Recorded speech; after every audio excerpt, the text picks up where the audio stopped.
1 حجر اسود،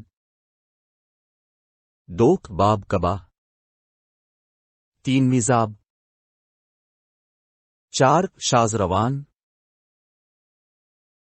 5 حتیم، 6 ملتزم، 7 مقام ابراہیم، 8 رکن شرقی، 9 رکن یمانی، 10 رکن شامی، 11 رکن عراقی، 12 غلاف کعبہ، 13 سنگ مرمر سے ڈھانپا ہوا حصہ چاروں طرف، 14 مقام جبرائیل،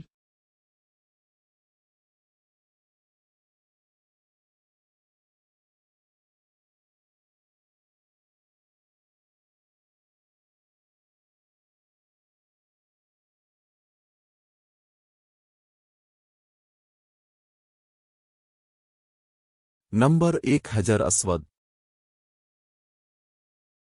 حجر اسود عربی زبان کے 2 الفاظ کا مجموعہ ہے۔ حجر عربی میں پتھر کو کہتے ہیں اور اسود سیاہ اور کالے رنگ کے لیے بولا جاتا ہے۔ حجر اسود وہ سیاہ پتھر ہے جو کعبہ کے جنوب مشرقی دیوار میں نصب ہے۔ اس وقت یہ 3 بڑے اور مختلف شکلوں کے کئی چھوٹے ٹکڑوں پر مشتمل ہے۔ یہ ٹکڑے اندازہ 2.5 فٹ قطر کے دائرے میں جڑے ہوئے ہیں جن کے گرد چاندی کا گول چکر بنا ہوا ہے۔ جو مسلمان حج عمرہ کرنے جاتے ہیں ان کے لیے لازم ہے کہ طواف کرتے ہوئے ہر بار حجر اسود کو بوسہ دیں۔ اگر ہجوم زیادہ ہو تو ہاتھ کے اشارے سے بھی بوسہ دیا جا سکتا ہے۔ نمبر 2 باب کعبہ۔ کعبہ شریف میں داخل ہونے کے لیے صرف ایک دروازہ ہے جسے باب کعبہ کہا جاتا ہے۔ باب کعبہ زمین یا حرم کے فرش سے 2.13 میٹر اوپر ہے۔ یہ دروازہ کعبہ شریف کے شمال شرق دیوار پر موجود ہے اور اس کے قریب ترین دہانے پر حجر اسود نصب ہے جہاں سے طواف کی ابتدا کی جاتی ہے۔ 1942 سے پہلے باب کعبہ کس نے تیار کیا اور کیسے تیار کیا اس کا تاریخ میں زیادہ تذکرہ نہیں ملتا۔ تاہم 1942 میں ابراہیم بدر نے چاندی کا بنایا تھا۔ اس کے بعد 1979 میں ابراہیم بدر کے بیٹے احمد بن ابراہیم بدر نے خانہ کعبہ کا سنارہ دروازہ بنایا۔ یہ سنارہ دروازے تقریباً 300 کلوگرام سونے سے تیار کیا گیا تھا۔ نمبر 3 میزاب کعبہ۔ عربی میں میزاب پرنالے کو کہتے ہیں۔ خانہ کعبہ کی چھت پر لگا پرنالہ جس سے بارش کا پانی کعبے کی چھت سے حتیم میں گرتا ہے۔ یہ پرنالہ سونے کا بنا ہوا ہے۔ اس پرنالے کا پانی باعث رحمت تصور کیا جاتا ہے، اس لیے اس پرنالے کو عربی میں میزاب رحمت کہتے ہیں۔ نمبر 4 شازروان۔ شازروان خانہ کعبہ شریف کے اطراف میں کعبہ کی بنیادوں کے ساتھ بنایا ایک حلقہ نما دیوار ہے۔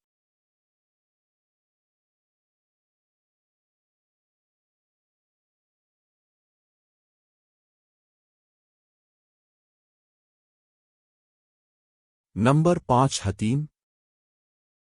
حتیم حجر اسماعیل خانہ کعبہ کے شمال کی طرف ایک دیوار ہے جس کو قربان گاہ کہتے ہیں جو کہ حج کی قربانی کے ذبح ہونے کا مقام ہے، اور اس دیوار کے متعلق کہا جاتا ہے کہ وہ خانہ کعبہ میں شامل تھی۔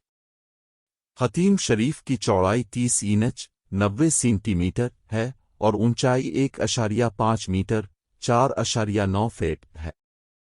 نمبر 6 ملتزم۔ باب کعبہ اور حجر اسود کے درمیان بیت اللہ کی دیوار کا حصہ ملتزم ہے۔ بیت اللہ کے وہ مقامات جہاں دعائیں قبول ہوتی ہیں ان میں ملتزم کو خصوصی اہمیت حاصل ہے۔ ملتزم لزم سے ہے جس کے معنی ہے لازم رہنا، چمٹے رہنا۔ ملتزم کو اس لیے ملتزم کہتے ہیں کہ لوگ اس سے لپٹ لپٹ اور چمٹ چمٹ کر دعائیں مانگتے ہیں۔ نمبر 7 مقام ابراہیم۔ مقام ابراہیم وہ پتھر ہے جو بیت اللہ کی تعمیر کے وقت حضرت ابراہیم علیہ السلام نے اپنے قد سے اونچی دیوار قائم کرنے کے لیے استعمال کیا تھا تاکہ وہ اس پر کھڑے ہے کر دیوار تعمیر کرے۔ مقام ابراہیم خانہ کعبہ سے تقریباً 13.25 میٹر مشرق کی جانب قائم ہے۔ مقام ابراہیم کا ذکر قرآن حکیم کی سورہ البقرہ کی آیت 125 میں بھی موجود ہے۔ 1967 سے پہلے اس مقام پر ایک کمرہ تھا، مگر اب سونے کی ایک جالی میں بند ہے۔ اس مقام کو مصلی کا درجہ حاصل ہے اور امام کعبہ اسی کی طرف سے کعبہ کی طرف رخ کر کے نماز پڑھاتے ہیں۔ طواف کے بعد یہاں 2 رکعت نفل پڑھنے کا حکم ہے۔ نمبر 8 رکن شرقی۔ رکن شرقی خانہ کعبہ کے جنوب مشرقی کونے کو کہتے ہیں۔